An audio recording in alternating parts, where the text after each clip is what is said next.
A letter of credit is a document that guarantees the buyer payment মানে কি আমি প্রথমেই বলেছিলাম যে লেটার অফ ক্রেডিটের গ্যারান্টিটা কোথায় আছে ভাই আমাকে জিজ্ঞাসা করছিল যে পেমেন্টটা যদি কেউ মানে যদি এটা মানে মিসইউজ হয়ে যায় এটা হওয়ার কোনো সম্ভাবনা নাই এই সম্ভাবনা না থাকার কারণে দেখেন এখানে কিছু কথা লেখা আছে যে it is issued by a bank the timely আমাদেরকে টাইমলি বলতে যদি LC at side LC at 90 days LC at 30 days LC at 60 days okay তারপরে আমি কি বলেছি দেখেন যে if the buyer is unable to make such a payment the bank cover the full or the remaining amount on behalf of the buyer অর্থাৎ যদি আমার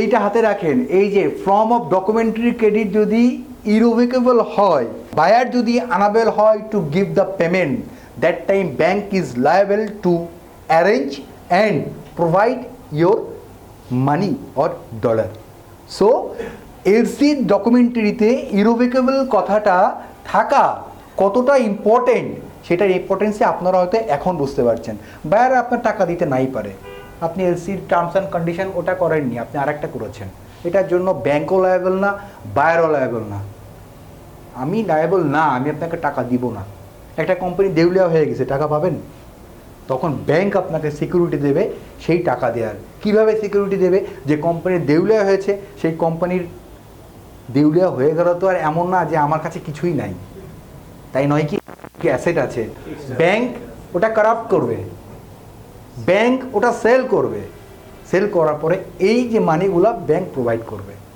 সম্পূর্ণ মানি এখানে পাবেন কোনো সন্দেহই নাই এখানে কমার্শিয়াল এলসি কিছু টার্মস বলেছি এক্সপোর্ট অবলিক ইম্পোর্ট এলসি অর্থাৎ এলসি হয় এক্সপোর্ট ইম্পোর্টের জন্য transferable LC untransferable LC recoverable LC আমি এগুলোর এক্সপ্লেনেশন একটু পরে নিচে স্লাইডেই করব জাস্ট এগুলো হচ্ছে এলসির কিছু ক্রাইটেরিয়া অথবা বলতে পারেন types of LC requirement documents for import LC আমি প্রথমে বলেছিলাম যে ইম্পোর্ট এলসির ক্ষেত্রে খুব মোস্ট ইম্পর্ট্যান্ট কিছু জিনিস সেটা হচ্ছে আপনারা সবাই কিন্তু গুডস ইম্পোর্ট করবেন এক্সপোর্টও করবেন আপনারা যে শুধু এক্সপোর্ট করবেন তা না অফকোর্স আপনাদের ইম্পোর্টও করতে হবে ঠিক আছে ইম্পোর্টের ক্ষেত্রে কী কী জিনিস আপনার দরকার আছে forwarding letter proforma invoice PI letter of credit application মানে এলসির যে অ্যাপ্লিকেশনটা আছে সেটা যে আমি এলসি আচ্ছা এলসির আবার আমি এবার পয়েন্টে আসি এলসির কপি আপনারা পেয়েছেন এটা রিলিজ হতে কদিন সময় লাগে এটা হচ্ছে সফট কপি রাইট কিন্তু একটা ড্রাফট কপি আছে যেটা দিয়েও আমি কাজ চালিয়ে নিতে পারবো আপনারা এলসি কপিটা আমি আপনাকে বলি এটা হচ্ছে সফট কপি এটা ফাইনাল এলসি রাইট আপনি এটা দিতে পারছেন না unable to provide this one due to weekly holiday government holiday something like that it will take more than 3 and 4 working days in that case how you can convince your seller তখন এটার একটা ওটাকে বলা হয় draft copy মানে ব্যাংকে submission করার পরে যদি আপনি ব্যাংকে বলেন যে ঠিক আছে আপনি unable to provide the LC master copy বা LC soft copy please provide a draft copy so that I can manage our seller আপনি ড্রাফট কপি দিয়ে দিলেন ড্রাফট কপি অর্থ হচ্ছে এই যে আপনি ড্রাফট কপি দেখে বুঝবেন যে ইয়েস আমরা অলরেডি অ্যাপ্লাইড করেছি এটা ড্রাফট জোনে আছে within 3 and 4 working days we will get the main copy or soft copy so draft copy দিয়েও আপনি কাজ চালাতে পারবেন ইটস এ ট্রাস্ট আর ড্রাফট কপি আবার মানে ওখানে ইলিগাল হওয়ার কোনো অপশন নাই বিকজ অফ সেম জিনিসটাই ড্রাফট আসবে কিছু ক্লজ বাদ থাকবে আর কিছু না সো ড্রাফট কপিতেও আপনি কাজ করতে পারবেন লেটার অফ ক্রেডিট অ্যাপ্লিকেশান যাচ্ছে letter of credit authorisation from LCAF অর্থাৎ letter of credit authorisation from যে কোনো কিছুতে একটা অথরাইজেশন আছে এরপরে আসেন ইম্পোর্ট পারমিশন IMP যেটাকে বলেছিলাম import registration certificate IRC without IRC আপনি ইম্পোর্ট পারমিশন নিতে পারবেন না এরপরে আসেন ইন্স্যুরেন্স কভার অর্থাৎ আমরা যারা ইন্স্যুরেন্স কভারটা কি এটাও আপনাদের জানতে হবে এটা must be important to import the goods or export the goods ইম্পোর্টের ক্ষেত্রে ইন্স্যুরেন্স কাভার এটা কে দেবে? কোম্পানি দিবে, সেলার বায়ার বোথ দেবে। ক্লিয়ার? যে যখন আপনি ইম্পোর্ট করবেন, আপনি যে গুডসগুলা এক্সপোর্ট করছেন সেটার ইন্স্যুরেন্স কাভারেজ আছে। হয়তো আপনার পেপার পত্রিকা পড়লে জানতে পারবেন যে আমার ক্ষেত্রে মানে আমি হয়তো আপনার কিছু কিছু প্র্যাকটিক্যাল নলেজ নিয়েই কথাগুলো বলছি। আমার একটা গুডস মাঝখান থেকে ফাটল ধরেছিল, ফাটল ধরে যাওয়াতে ওই কন্টেনার ওই মানে শিপে টোটাল যত গুডস ছিল সবই পানির তলে চলে গেছে কন্টেনার সহ। তাহলে এই গুডসের লায়াবিলিটিস কার? সেলারের না বাইরের? ইন্স্যুরেন্স কোম্পানি আসবো, তাহলে লায়াবিলিটিস কার? বাইরের। কেন? ইটস এ মানে গুড পয়েন্ট। কেন বাইরের, কেন সেলারের, কেন না? Please let me no. মানে আপনারা একটু থিঙ্ক অ্যাবাউট মানে মোর মানে ব্রডলি ভাবেন, কেন না মানে সেলার কেন এটার ইন্স্যুরেন্স কাভারেজ দিবে না?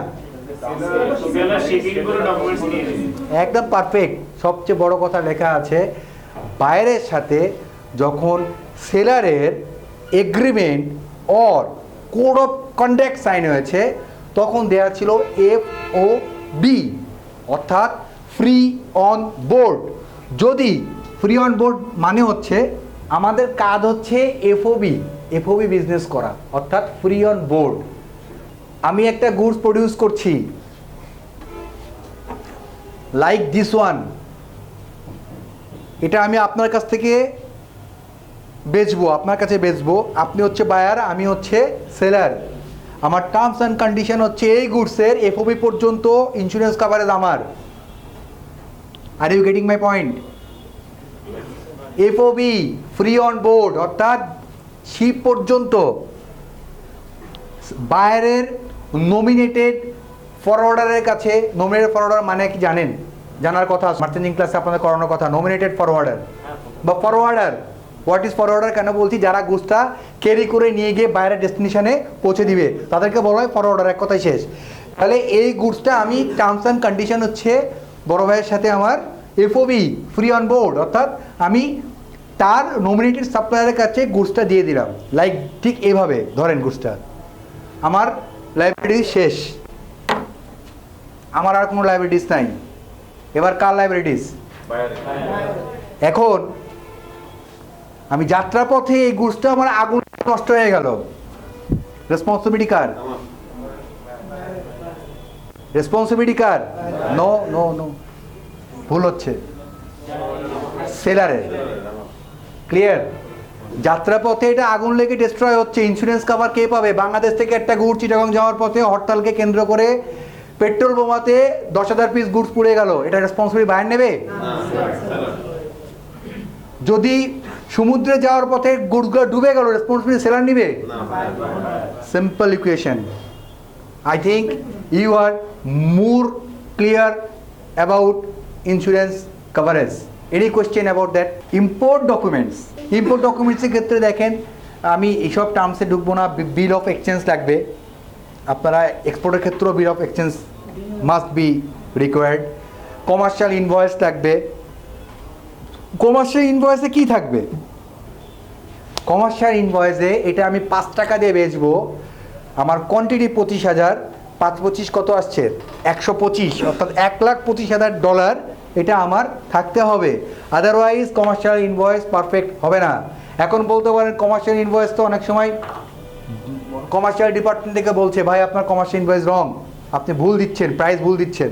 কাকে বলবে এই কথাটা? কমার্শিয়াল ডিপার্টমেন্ট কি বায়ারকে চেনে? আমাকে চেনে, মার্চেন্ডাইজারকে চেনে যে ভাই আপনার প্রাইস রং। আমাকে বাইং এন্ড থেকে বলছে এটার প্রাইস হচ্ছে 4 টাকা 90 পয়সা, মানে আমি 4 টাকা 90 পয়সা কেন বলছি? এটা ডলারে, মানে ডলার বলতে গেলে কষ্ট হয়, টাকা, বাঙালি মানুষ তো টাকাতে বলি, 4 টাকা 90 পয়সা। এখন আমি বলছি না 5 টাকা, তাহলে 10 সেন্স কোথায়? কমার্শিয়াল ইনভয়েস কতটা আছে? 5 টাকায় আছে, রাইট? কিন্তু আমি বায়ার ওনাকে বাইরের ডিপার্টমেন্ট থেকে ইনফর্ম করছে ইট শুড বি 4 টাকা 90 পয়সা। তাহলে কমার্শিয়াল ইনভয়েস আমি রেডি করছি, ওনার কাছে পাঠাইছি, উনি কাজটা করতে পারলো না। এই রেসপন্সিবিলিটি কার? মার্চেন্ডাইজারের। Because of she is not liable to do the commercial invoice with correct price একমাত্র মার্চেন্টরাই জানে। সো এটা খুব দরকার। Certificate of origin, bill of entry, import permission, IMP যেটা বলেছি, ওই যে আইআরসি নাম্বার যেটাকে আমি আগেই বলেছিলাম, এলসি উইথ পিআই, ওই প্রোফর্মা ইনভয়েস, এগুলা insurance cover, not with money receive, not with money receive, utilization of declaration, UD number, এটা ইউডি নাম্বার। ক্লিয়ার? সো এর ভিতরে এতটুকুই আছে। আমি বাই রোটেশনে যাই, তারপরে আপনাদেরকে বলছি। এক্সপোর্ট ডকুমেন্টেশন, সেম কিছু জিনিস হয়তো আপনার ঘষা মাজা করা হয়েছে, কিন্তু কিছুটা বাড়ানো আছে। Like letter of credit or sales contact যখন আমি এক্সপোর্ট করব, এক্সপোর্ট পারমিশন ইএক্সপি, যেমন আমরা আইআরসি একটা নাম্বার আছে, যখন আপনি এক্সপোর্ট করবেন তখন সেটা হবে ইএক্সপি। ক্লিয়ার? এরপরে আসবে হচ্ছে ইউটিলাইজেশন ইউডি নাম্বার, এখানেও লাগবে, ইম্পোর্টেও লাগবে, এক্সপোর্টেও লাগবে। শিপিং অর্ডার, শিপিং বিল, সিএনএফ। এটা মানে ব্যাপারটা হচ্ছে যে এটা কি প্রশ্ন আসতেই পারে না, শিপিং বিল সিএনএফ কি? সিএনএফ হচ্ছে একটা এজেন্ট। ক্লিয়ার? আমার এজেন্ট হতে পারে, আমার সিএনএফ হতে পারে, থার্ড পার্টির সিএনএফ হতে পারে। লটস অফ সিএনএফের মধ্যেও আবার লটস অফ ক্রাইটেরিয়া আছে। অর্থাৎ সিএনএফ আমার আছে, সিএনএফ আপনারও আছে। অর্থাৎ বাইং এন্ডেরও সিএনএফ আছে, সেলার এন্ডেরও সিএনএফ আছে। ক্লিয়ার? এটা একটা এজেন্ট, এদের মাধ্যমে কাজগুলো হয়। আর এই বিল অফ এন্ট্রি, আপনার শিপিং অর্ডারটা মূলত ওদের কাছ থেকেই আসে, কমার্শিয়াল ডিপার্টমেন্টে। এখানে মার্কেটিং ডিপার্টমেন্ট ইনভলভ না। ওকে, এরপর হচ্ছে কমার্শিয়াল ইনভয়েস, ওখানেও লাগছিল, এক্সপোর্টেও লাগছিল, ইম্পোর্টেও লাগছে। এরপর আছে প্যাকিং লিস্ট, আপনি কী পরিমাণ শিপমেন্ট করছেন, অর্থাৎ কী পরিমাণ গুডস আপনি প্রডিউস করে শিপমেন্ট করছেন, সেটার এক্স্যাক্ট কোয়ান্টিটি। এমন না কিন্তু এক পিস কম এক পিস বেশি, টাকা কিন্তু ভাই আটকে যাবে। প্যাকিং লিস্ট কখন কমার্শিয়াল ডিপার্টমেন্টকে প্রোভাইড করা হয় জানেন? শিপমেন্ট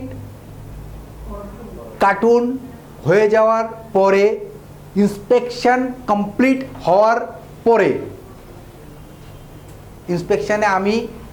ইন্সপেকশন কমপ্লিট হওয়ার পরে, কথাটার অর্থ হচ্ছে এরকম, আমি 5000 পিসের জায়গায় আমি, আপনারা হয়তো জানেন যে কোনো বায়ার +-10% শিপমেন্ট গ্রহণযোগ্য, কোনো বায়ার +-5% গ্রহণযোগ্য।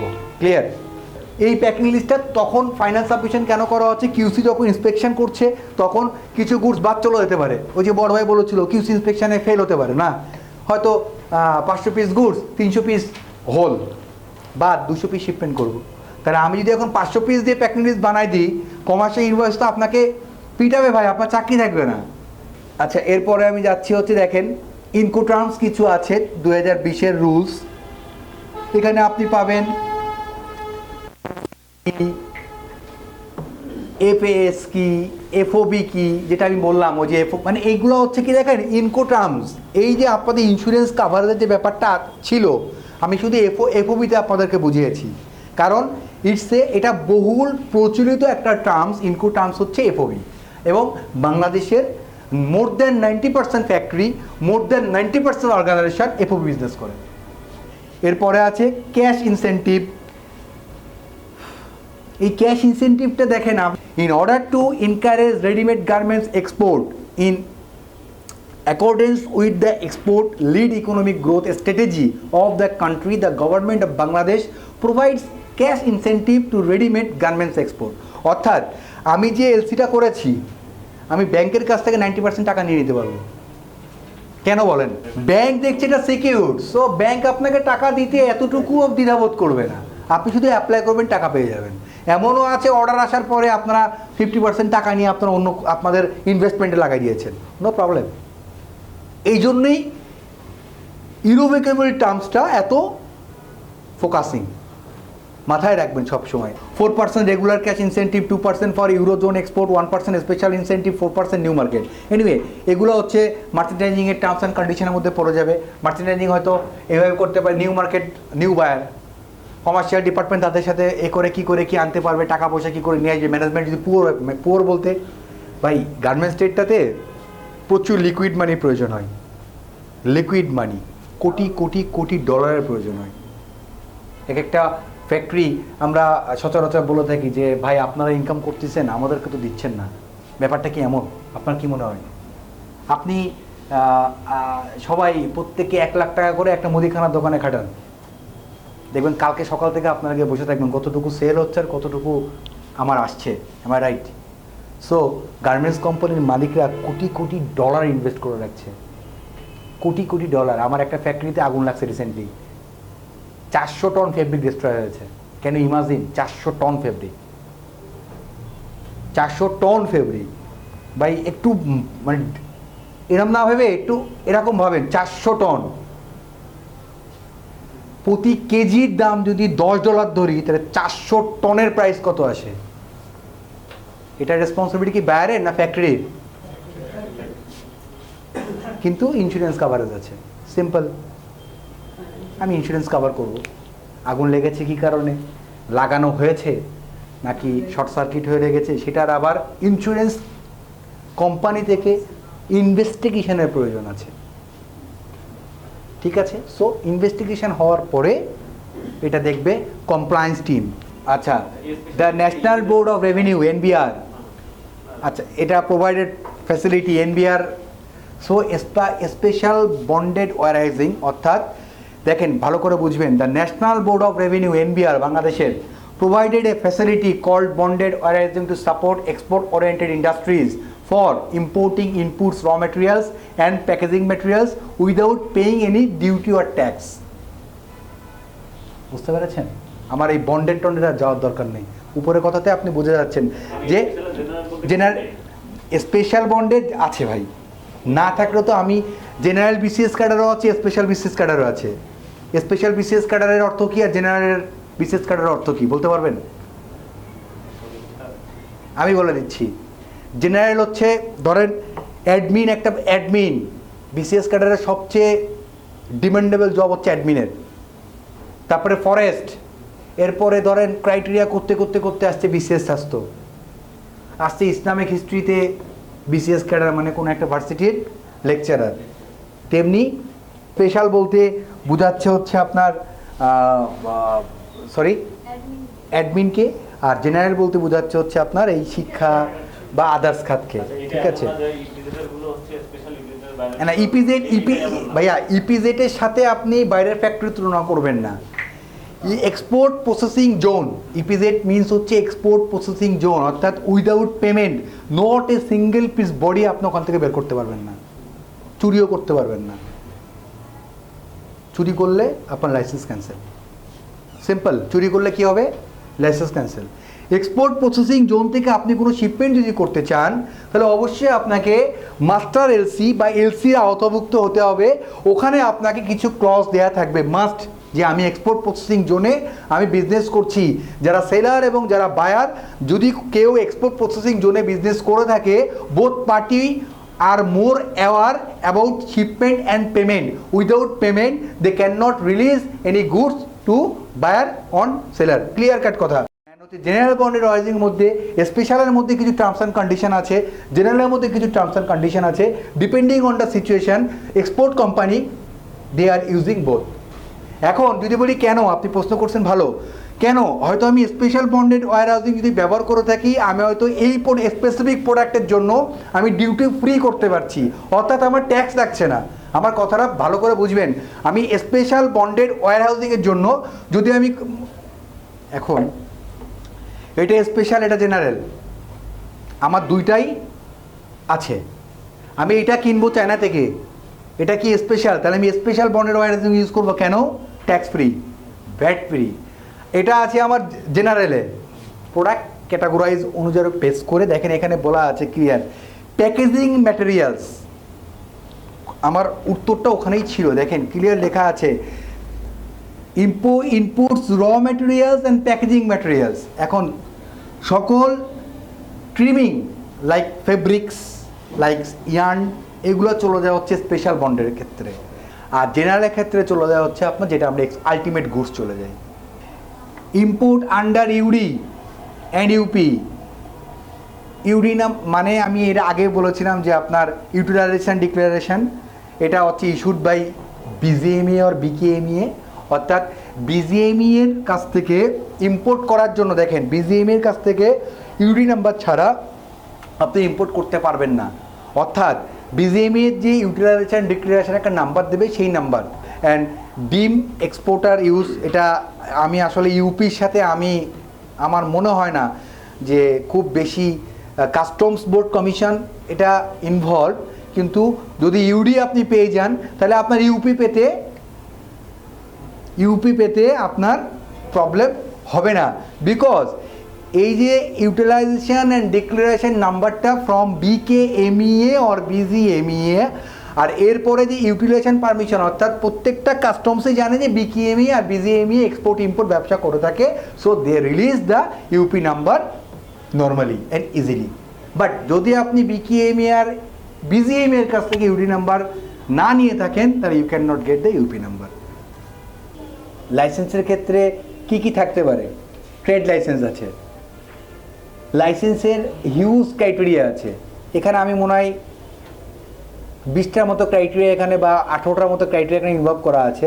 Trade licence, memorandum of association, incorporation certificate, registration from board or investment BOI, department of textile, factory licence, fire licence. দেখেন আমি লাইসেন্সের কথা, একটা কোম্পানি ক্রিয়েট করতে গেলে কমপ্লায়েন্স হচ্ছে কি, ওয়ার্কিং এনভায়রনমেন্ট ঠিক করবে। কমপ্লায়েন্স হচ্ছে কি, ওয়ার্কিং এনভায়রনমেন্টটাকে পরিষ্কার পরিচ্ছন্ন রাখবে।